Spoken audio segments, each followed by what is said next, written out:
we've got Mars coming to conjoin with Rahu on the 28th in the Nakshatra Rohini. I would love to get your insight into this event in Taurus. Right. Julie, the thing is with Mars and Rahu is that, Mars is a fiery planet. Okay, that much people know in general. Okay. And Rahu is an instigator. Okay. Okay, now, so you have a fiery planet and an instigator in the nakshatra of Rohini, and Rohini has to do with all the food things, like the bounties on the earth. Okay, all this food and stuff. What so its main luxury is in terms of food items.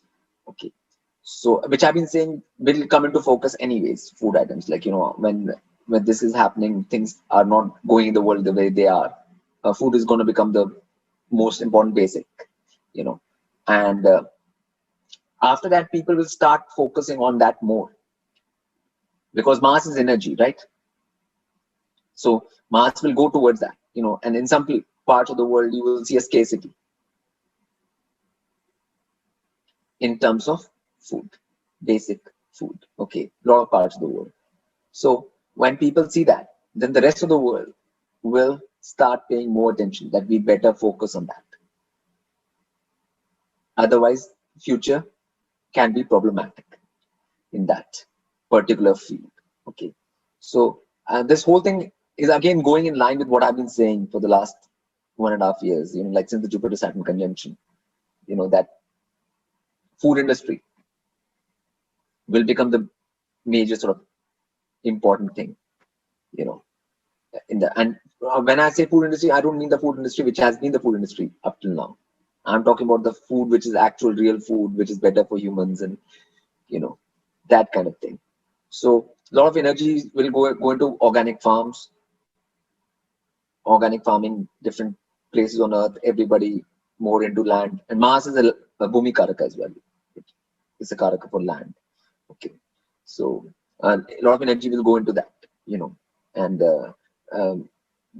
there'll be a whole expansion and growth I see coming into that once this thing happens. Yeah. So again, an alternative system will produce, because Rahu cares about the alternative. Because Rahu right now is the alternative system, right? Yes. Yeah. So it is not the villain anymore.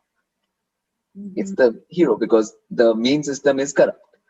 Exactly. So then its alternative system will be better. Like, so people should not take it negatively. It'll be a positive thing, and I think a lot of organic communities, a lot of lands, and people starting to grow their own things, and with proper seeds, and with natural ways, in a natural ways, that will become the norm, and again a subculture will be formed. I do And have to say the beginning of that has already started to appear here in South Florida, in Wellington. They opened this huge community, and the center of the community is an organic farm. And every week you go and you pick your food yourself.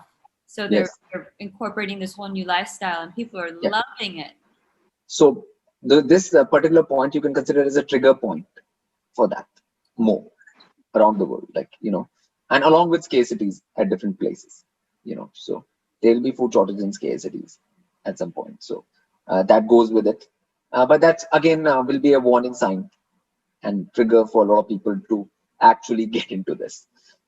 Those who haven't gotten on the bus already, which is a lot many out there. So there'll be again like a separate thing forming in that way, and it's only going to get stronger in that way. The alternative field, like the last time we talked about in the other interview about separate structure within the system. This is another new system being created.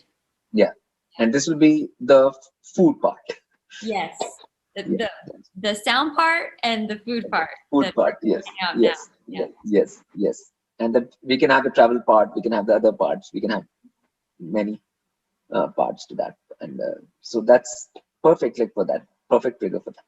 Yes, I have to tell you too, the American States Assembly, which is the sovereign's government, they are also in total alignment with our conversation last time.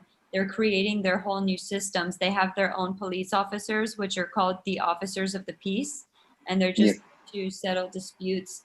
They're creating their own radio stations. They're creating their own organic farms. Their whole, Yes. it's a whole Subculture, a subsystem. culture entirely. Yeah. Yeah. People are just starting to conduct business within themselves within this new system so that it's Yes. via trade and not via any sort of corporate entity. It's a whole Wait, way of because then because in that you get taxes, you get all other kind of things operating. and stuff like that. So you take out all the middlemen, Yes. basically. Yeah, and that kind of thing. Yeah, yeah. So it is time now for all of those things to happen. That's what this is another trigger point in terms of the resources. Rohini needs to deal with resources, food resources in particular. So all the resource movement and management around the earth, basically. Yes. And what is a Rohini's connection again? I know that the moon stayed in Rohini more. And is Rohini ruled by the moon? Yeah, Rohini is ruled by Venus, Okay. but it is in this because it's in the sign of Venus, the nakshatra, but it is ruled by the moon, the nakshatra itself.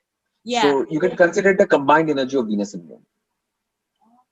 And what is that like? What is that? Because Taurus is ruled by Venus, right? The Mm-hmm. sign, and the moon rules Rohini nakshatra. Okay, Yeah. so moon and Venus are both soft planets. Yeah. They're both softness, and nourishment. Yeah. Food gives you nourishment, isn't it? Like you, you feel so it's a feminine energy. It is nourishing energy, and so that kind of feel it has. And it is about all the good things in life. Which are soft and nice and comforting and nourishing and all of that. So Very good. yeah, So although this appears to be a challenging or difficult perhaps conjunction, it could yeah, be perhaps a bit softer than what everybody anticipated. yeah. It will be softer than that, but it'll hit an area which is essential. Food is an essential area. Yeah. So Absolutely. yes. Wonderful.